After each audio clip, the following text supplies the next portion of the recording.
Hello friends, ఎలా ఉన్నారు? అందరూ బాగున్నారా? నేనైతే బాగున్నాను ఫ్రెండ్స్. ఇవాళ పాల మెత్తళ్ళు వచ్చినాయి, తీసుకున్నాను ఫ్రెండ్స్. చూసారా? చూడండి, ఇందులో చక్కగా కడిగేసుకొని నీటుగా ఉప్పు, కారం, పసుపు, కొత్తిమీర, నూనె మొత్తం వేసి కలిపేసాను ఫ్రెండ్స్. కలిపేశాక ఇలా పొయ్యి మీద మాట్లాడాను. హలో ఫ్రెండ్స్, ఎలా ఉన్నారు? అందరు బాగున్నారా? నేనైతే బాగున్నాను ఫ్రెండ్స్.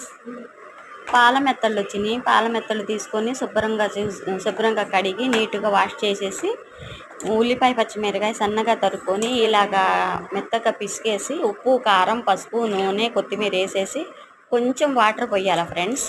వాటర్ కొంచెమే పోయాలి. కొంచెం పోయాక చక్కగా అది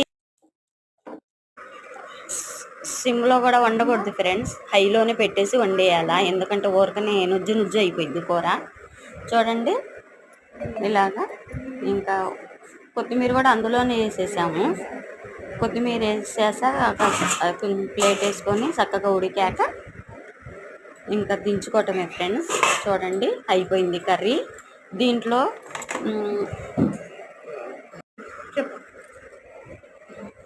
టమాటా, గోంగూర, పచ్చిమిరకాయ, ఉల్లిపాయ వేసుకొని చక్కగా వండుకొని మెదిపి తాలింపు పెట్టుకుంటే ఈ చిన్న చేపల్లో సూపర్గా ఉంటుంది ఫ్రెండ్స్.